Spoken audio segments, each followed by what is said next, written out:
নমস্কার বন্ধুরা, ছাত্রছাত্রীদের জন্য কেন্দ্র এবং রাজ্য সরকারের বিভিন্ন বৃত্তি প্রকল্প নিয়ে হাজির হন একাধিকবার। এই স্কলারশিপের অধীনে দেশের ছাত্রছাত্রীদের আর্থিক সাহায্য করা হয় উচ্চশিক্ষার সাহায্যের জন্য।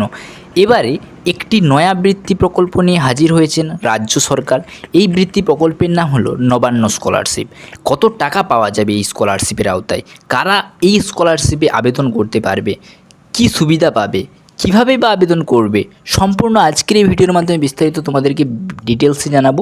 তাই ভিডিওটা প্রথম থেকে শেষ পর্যন্ত অবশ্যই দেখবে এবং চ্যানেলে যদি নতুন হয়ে থাকো অবশ্যই চ্যানেলটাকে সাবস্ক্রাইব করে পাশে থাকা বেল আইকনটা প্রেস করবে, যাতে পরবর্তীকালে আরও নতুন নতুন চাকরি সংক্রান্ত আপডেট বা স্কলারশিপ সংক্রান্ত আপডেট সমস্তটা তোমাদের কাছে সবার প্রথমে চলে যায়।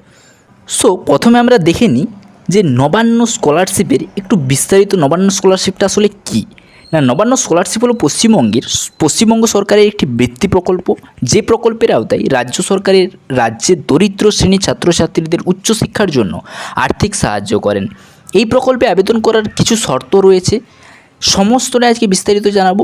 এই বৃত্তি প্রকল্পে আবেদন করার জন্য প্রার্থীদের কিন্তু পূর্বের শ্রেণীতে, অর্থাৎ তোমার আগের বছরে তুমি যদি 11-এ যদি আবেদন করো, তাহলে তোমার 10-এ 50% নম্বর অর্থাৎ 50% নম্বর নিয়ে কিন্তু উত্তীর্ণ হতে হবে। এই বৃত্তি প্রকল্পের মাধ্যমে শিক্ষার্থীরা পশ্চিমবঙ্গ সরকারের তরফ থেকে এককালীন 10,000 টাকার আর্থিক সাহায্য পেয়ে থাকেন। এই স্কলারশিপের আওতায় আসার জন্য অবশ্যই তোমাকে কী করতে হবে, পশ্চিমবঙ্গের স্থায়ী বাসিন্দা হতে হবে। আবেদনের জন্য কী ডকুমেন্ট প্রয়োজন সমস্তটা দেখে নাও এবারে। না, আবেদনের জন্য প্রয়োজনীয় ডকুমেন্ট কী চাই সেগুলো দেখে নাও। আধার কার্ড অবশ্যই থাকতে হবে, ভোটার কার্ড থাকতে হবে, শেষ পরীক্ষার মার্কশিট, ব্যাঙ্ক অ্যাকাউন্টের ডিটেলস, পরিবারের আয়ের শংসাপত্র এবং বিধায়কের রেকমেন্ডেশন, তবে কিন্তু তুমি আবেদনটা করতে পারবে।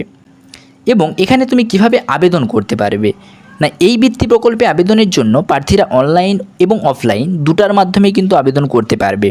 অনলাইনে আবেদনের ক্ষেত্রে নবান্নর অফিসিয়াল ওয়েবসাইটে যেতে হবে, এরপর নির্দিষ্ট আবেদনপত্রটিকে ফিল আপ করে প্রয়োজনীয় নথিপত্রগুলো অ্যাড করে সাবমিট করলেই কিন্তু কাজ শেষ। এবং অফলাইনের মাধ্যমে যদি করতে চাও তাহলে কি করতে হবে না, অফিসিয়াল ওয়েবসাইটে গিয়ে আবেদনপত্রটাকে ডাউনলোড করে প্রিন্ট আউট বের করে নিতে হবে। এরপর সেটাকে নির্ভুলভাবে পূরণ করে প্রয়োজনীয় ডকুমেন্ট অ্যাড করে নবান্ন অফিসে জমা করতে হবে। নবান্ন অফিসের ঠিকানাটা কোথায় বলে দিচ্ছি দেখো, নবান্ন শরৎ চ্যাটার্জি রোড, শিবপুর, হাওড়া 711102। এই ঠিকানাতে গিয়ে তোমরা কিন্তু দিয়ে আসতে পারো বা পোস্ট অফিস এর মাধ্যমেও কিন্তু পাঠাতে পারো, স্পিড পোস্ট। তো এই যে নবান্ন স্কলারশিপ সম্পর্কে ধারণা দিয়ে দিলাম, কিভাবে আবেদন করবে, অনলাইন অফলাইন দুটো থেকে আবেদন করা যায়, কত % নাম্বার পেতে হবে, ঠিক আছে, সমস্তটা এখানে বলে দিলাম। পরবর্তীকালে আরও নতুন নতুন চাকরি পেতে সংক্রান্ত আপডেট বা স্কলারশিপ সংক্রান্ত আপডেট পেতে চ্যানেলটা সাবস্ক্রাইব করে রাখবে। Thanks for watching. এসএম টুকস ফ্যামিলি। জয় হিন্দ।